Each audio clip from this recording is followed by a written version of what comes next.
안녕하세요. 에지런트 공식 대리점 제이스에서 기술 지원을 맡고 있는 권우성 과장입니다.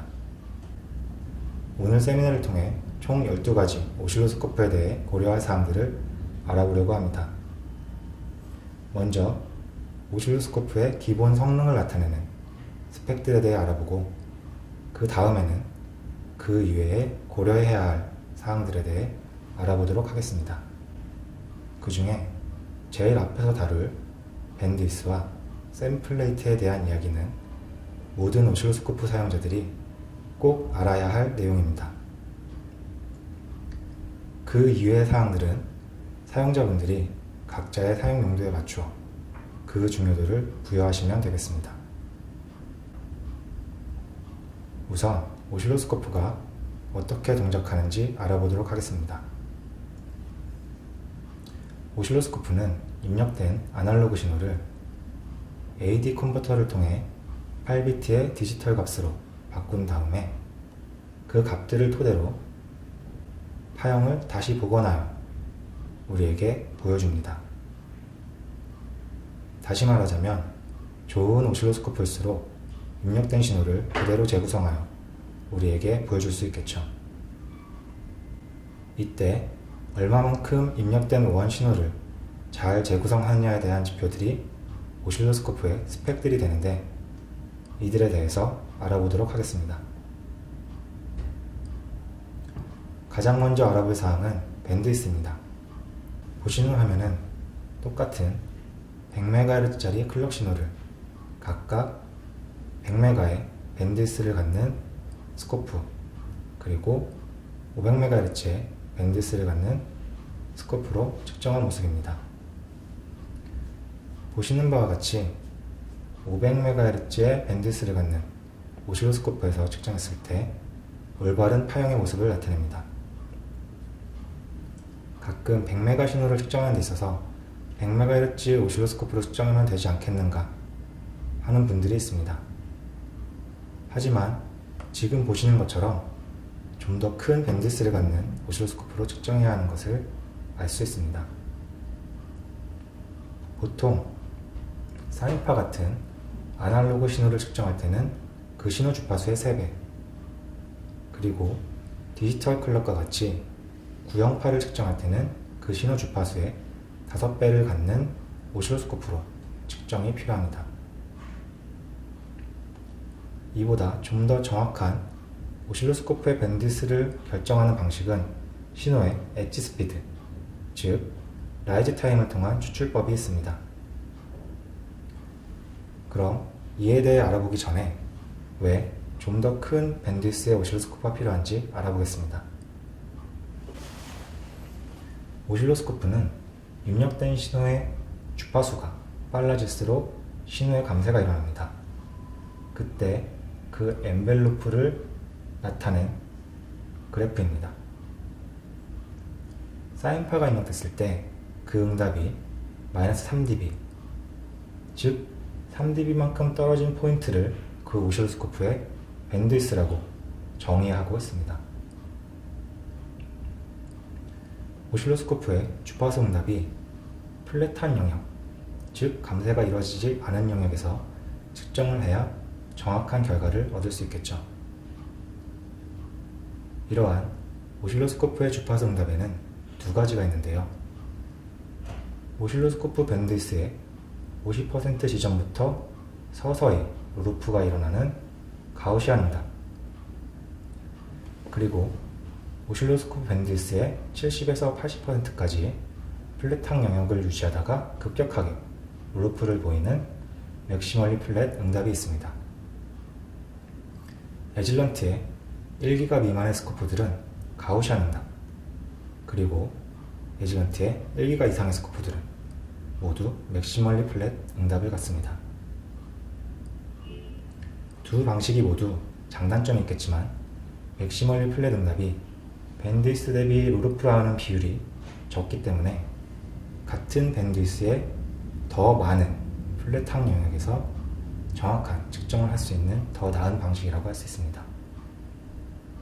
오실로스코프의 밴드위스는 그 응답이 3dB만큼 감쇄된 지점이기 때문에 정확한 측정을 위해서는 측정하고자 하는 신호의 주파수보다 좀 더 큰 밴드위스를 갖는 스코프가 필요하게 됩니다. 이번에는 측정하고자 하는 대상, 즉 오늘날 대부분의 디지털 신호의 형태인 스퀘어 웨이브에 대해 알아보겠습니다. 화면을 보시면 좌측에는 시간 도메인인 오실로스코프에서 본 스퀘어 파형, 그리고 우측에는 주파수 도메인인 스펙트럼 아날라이저로 본 모습입니다. 이때 구형파를 구성하고 있는 하모닉 성분들을 볼 수 있는데요. 아래에 보시는 식은 피리엘 시리즈에 대한 내용입니다. 즉, 구형파는 그 주파수가 같은 1차 펀더멘탈 파형, 그리고 그 앰플리튜드가 더 작아지고 주파수는 3배만큼 빨라진 3차, 그리고 앰플리튜드는 더 작아지고 주파수는 5배만큼 빨라진 5차, 7차, 9차, 무한대의 호수차 파형의 합으로 이루어져 있다는 내용입니다. 하단에 3장의 그림을 보시면 구형파 내에서의 고주파 성분은 라이즈 타임, 즉 엣지 부분의 모양을 결정짓는 요소가 되는 것을 알 수 있습니다. 즉 고주파 성분이 많을수록 그 파형이 구형파에 가깝게 되는 것이죠. 다시 말해서 구형파 신호의 형태를 제대로 보기 위해서는 그 신호가 포함하고 있는 고주파 성분들까지 포함해서 측정해야 합니다. 이러한 원 신호를 충분한 밴드위스를 갖는 오실로스코프를 가지고 충분한 고주파까지 포함한 측정을 했을 때 정확한 측정 결과를 얻을 수 있습니다. 반면에 충분하지 못한 밴드위스를 가진 오실로스코프로 측정을 했을 때는 보시는 것처럼 부정확한 결과를 얻게 되는 것입니다. 보시는 것처럼 고주파 성분들의 정보를 볼 수 없기 때문에 라이즈 타임이 늘어나고 사인웨이브처럼 파형이 늘어져 버립니다. 즉, 구형파 측정에 있어서는 보고자 하는 신호의 주파수보다 높은, 즉 고주파 성분까지 볼 수 있는 밴드위스의 스코프가 필요한 것입니다. 그럼 이제 처음으로 돌아가서 정확한 오실로스코프의 밴드위스를 구하는 방법을 알아보겠습니다. 먼저 신호의 가장 빠른 라이즈 타임을 알아봅니다. 그리고 그 라이즈 타임을 토대로 니 주파수를 구합니다. 니 주파수는 그 신호의 모양을 결정짓는 고주파 성분들 중에서 가장 높은 주파수를 말합니다. 즉, 니 주파수까지의 고주파 성분들을 봤을 때 원 신호의 형태를 그대로 재구성하여 정확한 결과를 얻을 수 있다는 뜻입니다. 그 방법은 라이즈 타임이 10에서 90%까지 정의되었을 때 0.5를 라이즈 타임으로 나누는 방법, 그리고 라이즈 타임이 20에서 80까지 정의되었을 때 0.4를 라이즈 타임으로 나누는 방법이 있습니다. 이렇게 구해진 니 주파수까지 보기 위해서는 또 하나 오실로스코프의 밴드위스를 고려해야 합니다. 오실로스코프의 응답 중에서 플랫한 영역에서 측정을 해야 정확한 결과를 얻을 수 있고, 그 값은 가우시안 응답일 때 1.9배, 맥시멀리 플랫 응답일 때 1.4배 값을 갖습니다. 오실로스코프가 같은 밴드위스를 갖더라도 맥시멀리 플랫 응답의 경우에 평평하게 유지하는 구간이 가우시안 응답에 비해 더 크기 때문에 더 작은 밴드위스를 갖고도 정확한 측정을 할 수 있습니다. 그럼 예를 들어 보겠습니다. 라이즈 타임이 1나노세컨드인 신호라고 했을 때 그 니 주파수는 계산에 의해서 500MHz가 됩니다. 이때 3% 이내의 정확도를 갖기 위해서는 그 니 주파수의 1.9배, 즉 950MHz의 밴드위스를 갖는 스코프가 필요합니다. 물론 정확한 측정을 위해서는 950MHz 밴드위스를 갖는 오실로스코프가 필요하겠지만 사용자가 예산 부족 등의 문제를 이유로 20% 이내의 정확도, 즉 라이즈 타임이 1나노세컨드인 신호가 1.2나노세컨드로 측정되는 경우도 큰 문제 없다 하실 때는 500MHz의 밴드위스를 갖는 스코프로 측정을 할 수도 있습니다. 지금까지 알아본 밴드위스에 대해 요약을 하자면 충분한 밴드위스를 갖고 측정을 해야 신호의 고주파 성분들까지 포함한 정확한 측정 결과를 얻을 수 있다는 것입니다. 이번에는 오실로스코프의 밴드위스와 함께 중요한 스펙인 샘플 레이트를 알아보겠습니다. 먼저 샘플 레이트란 무엇인가에 대해 알아보겠습니다. 오실로스코프를 이용해서 초록색 신호, 보시는 것 같은 초록색 신호를 측정한다고 했을 때 오실로스코프는 내부의 AD 컨버터의 샘플 클럭에 맞추어 샘플링하고 이 값들을 8비트의 디지털 값으로 변환합니다. 그리고 이 디지털 값들을 다시 재구성해서 빨간색 신호처럼 원래 신호와 유사한 신호를 재구성합니다. 이때 디지타이징을 얼마나 빠르게 할 수 있느냐, 바로 이 사양이 샘플 레이트가 됩니다. 샘플 레이트의 단위는 샘플 퍼 세크로 초당 몇 번을 샘플링 할 수 있는가 하는 AD 컨버터의 성능을 나타내는 것입니다. 그렇다면 정확한 측정을 위해서는 샘플 레이트는 얼마나 필요할까요? 여기 두 가지 의견이 있습니다. 나이키스트 이론대로 스코프 밴드위스의 2배이다. 다른 하나는 나이키스트 이론과는 다르게 스코프 밴드위스의 10배에서 20배가 필요하다. 그럼 필요한 샘플 레이트, 측정을 정확하게 하기 위한 필요한 샘플 레이트를 알아보기 전에 관련된 사항인 나이키스트 이론과 엘리어싱에 대해서 알아보도록 하겠습니다. 먼저 나이키스트 이론입니다. 내용을 간단하게 말씀드리면 어떠한 신호를 그 신호의 주파수보다 2배 이상으로 샘플링하면 원래의 신호를 엘리어싱 없이 정확하게 재구성할 수 있다 하는 내용입니다. 다음은 엘리어싱입니다.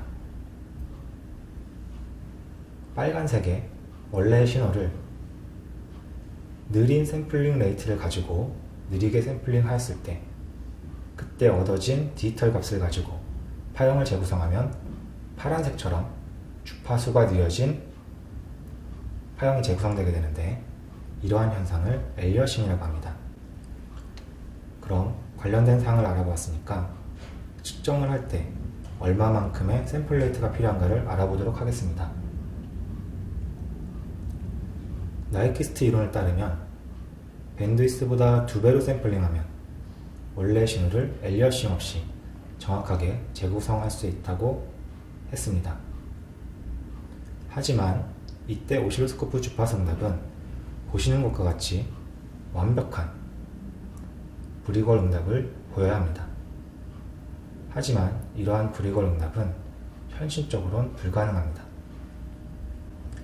오실로스코프는 이상적인 브리걸 응답을 갖지 않기 때문에 나이키스트 이론을 적용해서 2배로 샘플링을 하게 되면 보고자 하는 주파수 이상의 고주파 성분들이 엘리어싱 되면서 원래는 신호의 모양에 영향을 주지 않던 니 주파수 이상의 고주파 성분들이 신호의 모양에 영향을 주는 낮은 주파수로 재구성되면서 원래의 신호를 왜곡하게 되는 것입니다. 그럼 실제 예를 보도록 하겠습니다. 지금 보시는 화면은 500MHz짜리 오실로스코프로 2배 샘플링을 하여 측정한 모습입니다. 이때의 파형을 보면 원래 파형의 고주파 성분들이 엘리어싱 되면서 신호가 왜곡된 채 재구성되는 것을 볼 수 있습니다. 그래서 이때 더 높은 샘플 레이트가 필요함을 알 수 있는데요. 얼마만큼 높아야 하느냐? 샘플 레이트가 밴드위스의 4배만큼 높게 되면 엘리어스 컴포넌트들이 보시는 것처럼 줄어들게 됩니다. 즉, 가우시안 응답일 때 샘플 레이트를 밴드위스의 4배로 하면 충분한 어큐러시를 가지면서 측정을 할 수 있습니다. 또한 맥시멀리 플랫 응답일 때는 좀 더 급격한 로어 로프를 보이기 때문에, 즉 앞서 이야기한 브리월 응답에 좀 더 가깝기 때문에 샘플 레이트가 4배보다 작은 2.5배일 때 충분한 어큐러시를 가질 수 있습니다. 다양한 샘플 레이트를 사용하여 디지털 클럭 신호를 측정할 때 예제를 보도록 하겠습니다. 500MHz의 밴드위스를 갖는 스코프로 100MHz의 클럭 신호를 측정할 때 각각 2배, 4배, 8배의 샘플 레이트로 측정한 모습입니다. 샘플 레이트가 2배일 때는 엘리어싱을 일으키며 파형을 제대로 볼 수 없는 반면 4배 이상에서는 파형을 정확하게 볼 수 있습니다. 이때 샘플 레이트가 4배이건 8배이건 큰 차이 없이 신호를 잘 측정하는 것을 볼 수 있습니다. 결론적으로 샘플 레이트는 오실로스코프 밴드위스의 4배 이상으로 할 때 신호를 오차 없이 잘 측정할 수 있습니다. 다음은 메모리 뎁스입니다. 메모리는 우리가 흔히 알고 있는 저장 공간의 의미인데요. 예를 들어 스코프의 전체 메모리가 20포인트라고 가정했을 때 20이던 샘플 레이트가 사용자가 타임 스팬을 4초로 늘리게 되면 샘플 레이트가 5로 떨어지게 됩니다. 즉, 타임 스팬은 샘플 레이트 분의 메모리의 관계를 유지하면서 동작하는데요. 그렇다면 사용자가 샘플 레이트는 유지하면서 긴 시간 동안의 파형을 측정하고자 한다면 메모리가 같이 커져야겠죠. 즉, 뒷메모리가 필요한 것입니다. 뒷메모리는 더 높은 샘플 레이트를 유지하면서 긴 시간 동안의 파형을 획득을 가능하게 합니다. 하지만 뒷메모리는 단점도 있는데요. 특히 업데이트 레이트가 느려지는 단점과 추가 비용이 발생하는 문제입니다. 그렇기 때문에 무조건적인 뒷메모리의 사용보다는 메모리를 효율적으로 사용하는 것이 중요합니다. 그리고 자신에게 뒷메모리가 과연 필요한가를 잘 따져봐야 합니다. 필요한 메모리를 구하는 방법은 예를 들어 2기가의 샘플 레이트가 필요할 때 샘플 인터벌은 그 역수를 취해서 500피코세컨드가 되고요. 사용자가 파형을 보고자 하는 시간의 간격이 2ms라고 할 때 필요한 메모리는 계산에 의해서 4메가가 됩니다. 다시 말해 4메가의 메모리면 2기가의 샘플 레이트를 유지하면서 2ms 동안 파형을 측정할 수 있습니다. 2ms가 짧은 시간이라면 짧은 시간이겠지만 디지털 세계에서는 굉장히 긴 시간입니다. 보통은 마이크로, 나노 단위의 측정을 하시죠. 하지만 매우 긴 시간에 대해서 측정이 요구될 때도 있을 것입니다. 이때 뒷메모리가 아닌 효율적인 메모리의 사용을 통해 문제를 해결하는 방법을 알아보겠습니다. 바로 세그먼트 메모리입니다. 세그먼트 메모리는 보시는 것처럼 입력 신호 사이에서 신호가 나오지 않는 아이들 구간은 획득하지 않고 사용자가 보고자 하는 신호 부분만을 캡처하여 스코프의 수집 메모리를 최적화합니다. 예를 들어 5기가의 샘플 레이트를 유지하면서 1000개의 세그먼트를 캡처했을 때 1000번째 세그먼트가 400ms의 타임 태그를 갖고 있다면 마치 2기가의 메모리를 사용하는 것과 같이 신호를 볼 수 있습니다. 이러한 세그먼트 메모리는 신호와 신호 사이에 아이들 구간이 긴 신호일수록 유용합니다. 예를 들어 RF 버스트 신호 또는 RSQC, CAN, RS232 같은 직렬 통신 신호들에 유용하게 사용됩니다. 오실로스코프의 메모리는 상상하시는 것 이상으로 많은 비용이 소요됩니다. 그렇기 때문에 사용자는 필요한 메모리를 그 사용 용도와 필요성을 따져서 딥 메모리를 사용해야 하는지 또는 세그먼트 메모리와 같은 효율적 사용으로 충분한지를 결정을 하셔야 합니다. 다음에 알아볼 내용은 채널의 수입니다.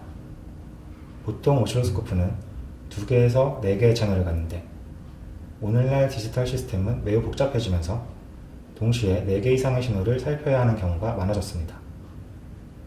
특수한 경우로 8채널을 갖는 오실로스코프도 있지만 가격이 매우 비쌉니다. 이때 MSO라 불리는 믹스드 시그널 오실로스코프를 고려하셔야 합니다. MSO는 기존의 오실로스코프에 로직 애널라이저 기능이 추가되었다고 보시면 됩니다. 기존의 아날로그 4채널에 스레시홀드를 기준으로 0, 1을 판별하는 디지털 16채널이 더해져 있습니다. 이 아날로그 채널과 디지털 채널은 모두 공통의 타임베이스가 적용되기 때문에 동시에 20채널을 볼 수 있습니다. 여러 채널이 필요할 때, 특히 아날로그와 디지털이 혼재된 신호를 측정해야 한다면 꼭 고려하셔야 할 부분입니다. 다음은 웨이브폼 업데이트 레이트에 대해서 알아보도록 하겠습니다. 웨이브폼 업데이트 레이트란 오실로스코프가 파형을 얼마나 빠르게 업데이트 해주는가에 대한 사양입니다. 오실로스코프는 입력된 신호를 재구성하여 우리에게 보여주는데요. 이때 신호를 획득하여 샘플링하고 메모리에 저장한 다음 이를 바탕으로 신호를 재구성하여 화면에 사진을 올리는 것처럼 업데이트하게 됩니다. 이러한 일련의 과정들 때문에 파형의 업데이트 사이에는 데드 타임이라고 하는 신호를 획득하지 못하는 구간이 존재하게 됩니다. 데드 타임이 길수록 넌 모노토닉, 글리치, 노이즈 같은 신호들을 캡처할 확률이 낮아지게 되고 반면에 웨이브폼 업데이트 속도가 빨라지면 데드 타임이 작아지면서 보시는 것처럼 이상 신호들을 잘 캡처하고 있습니다. 그럼 실제 예를 보겠습니다. 글리치가 초당 10회 나타난다고 하고 오실로스코프의 전체 화면은 50나노세컨드입니다. 그리고 관측 시간이 5초였을 때 업데이트 레이트가 1000회일 때는 글리치를 캡처할 확률이 겨우 0.25%인 반면 업데이트 레이트가 100만회일 때는 글리치를 캡처할 확률이 91.8%입니다. 다시 말해 충분히 빠른 업데이트 레이트를 가진 스코프를 선택하셔야 간헐적인 이상 신호를 잘 캡처해서 설계를 빠르게 디버깅할 수 있습니다. 앞에 알아본 것처럼 오실로스코프는 입력된 신호 전체를 모두 보는 것이 아니기 때문에 트리거를 통해 보고자 하는 부분을 잡아내야 합니다.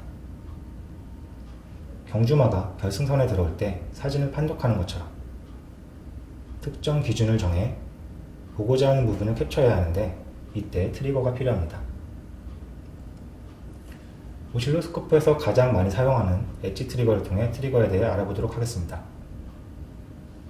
좌측의 화면은 트리거가 제대로 되지 않은 모습입니다. 이때 트리거 레벨을 내려서 신호의 상승 엣지에서 트리거 레벨을 지날 때 포인트를 트리거 포인트로 하여 파형을 안정되게 업데이트하고 있는 모습입니다. 이러한 엣지 트리거가 대부분의 스코프에서 레퍼런스로 되어 있는 엣지 트리거입니다. 보통은 엣지 트리거만으로도 웬만한 파형은 캡처할 수 있기 때문에 대부분 엣지 트리거를 많이 사용합니다. 하지만 오늘날 갈수록 복잡해지는 신호 때문에 엣지 트리거로는 부족하게 되었습니다. 그래서 트리거 기능도 계속 발전을 하게 되었는데요. 그중 몇 가지를 간단하게 알아보도록 하겠습니다. 패턴 트리거입니다. 병렬로 로직을 설정하여 트리거할 수 있고 특히 MSO 같은 다채널을 측정해서 특정 로직 값에 트리거하고자 할 때 많이 사용됩니다. 다음은 런트 트리거. 펄스가 하이 값까지 다 올라가지 못하고 떨어져 버린 신호. 이러한 경우에 직렬 통신에서 에러 비트가 될 수 있습니다. 이러한 런트 펄스에 대해 트리거할 때 런트 트리거를 사용합니다.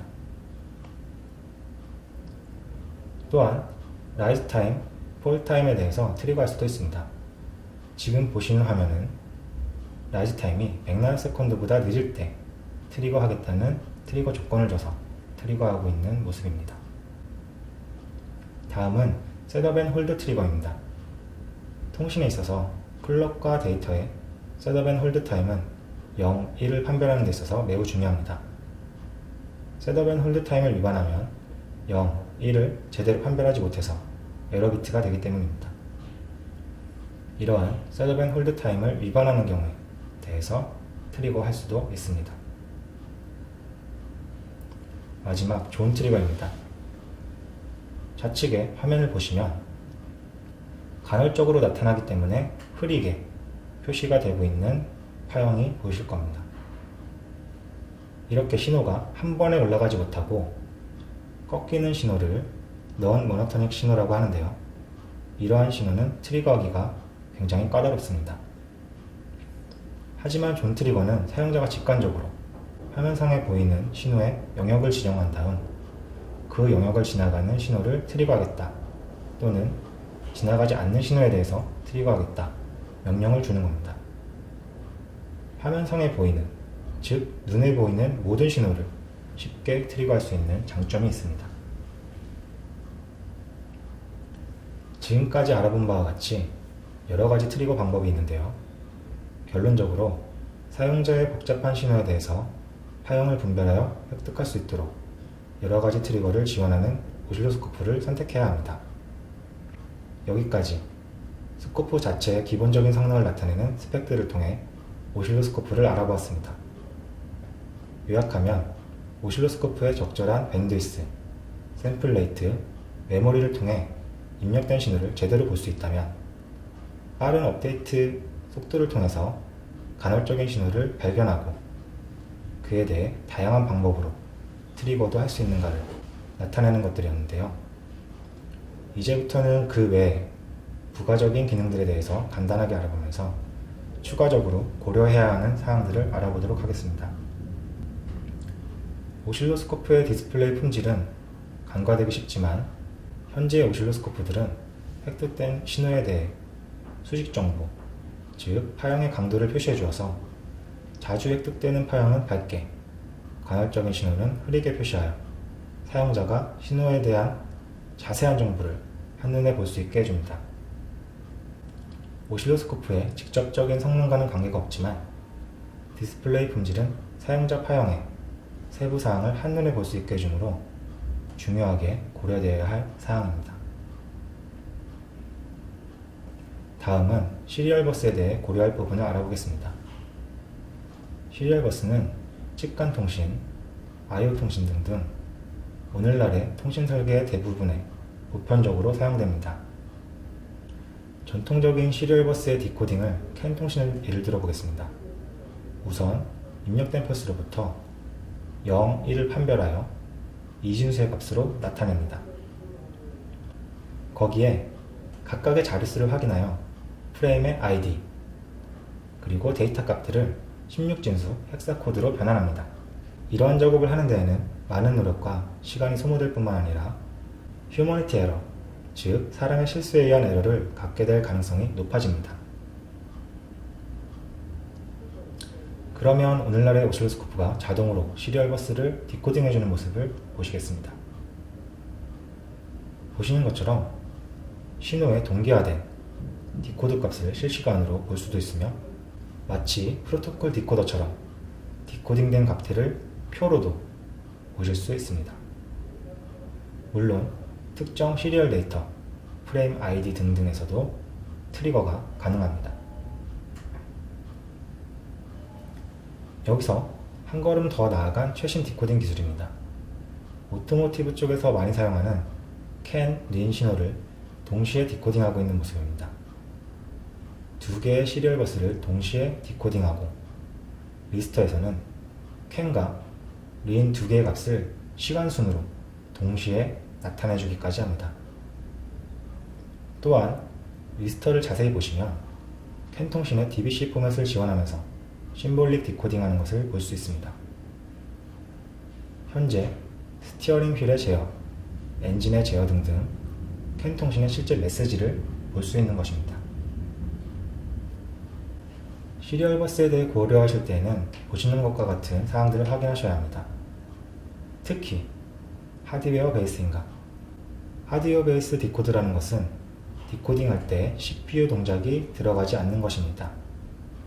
다시 말해 빠르게 디코드할 수 있다는 장점이 있습니다. 또한 시리얼 버스의 특정 부분에 대해서 캡처하고 특정 부분을 쉽게 찾고 신호가 규격에 맞게 동작하는가를 쉽게 확인할 수 있어야 합니다. 즉, 시리얼 버스에 대해 트리거하고 디코드하여 여러분의 설계를 빠르게 디버그하는데 도움을 줄 수 있는가를 확인하셔야 합니다. 다음 고려사항은 측정과 분석입니다. 요즘 오실로스코프들은 보시는 것처럼 이러한 자동 측정들을 기본적으로 지원을 합니다. 에질런트의 4000X 시리즈 오실로스코프를 예를 들면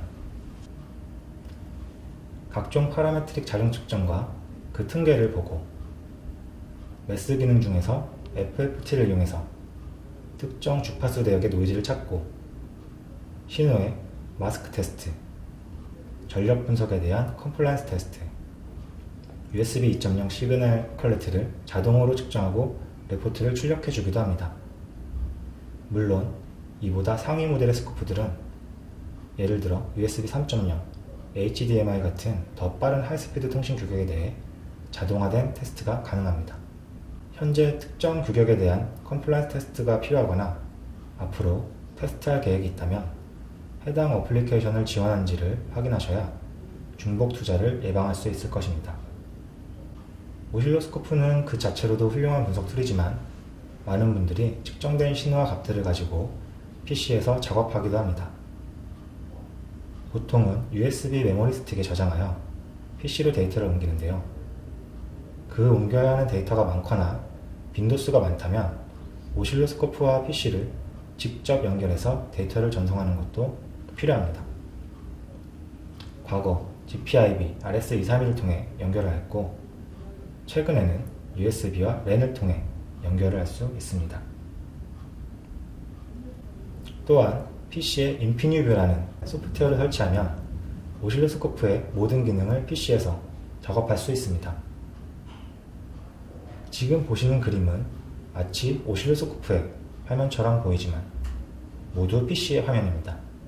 스코프로부터 CSV 등으로 저장한 파형 데이터를 PC에서 분석하는 것입니다. 기본적인 파라메트릭 측정, 그리고 포인트에 대한 커맨드를 달고 지터를 분석하고 시리얼 디코드도 가능합니다.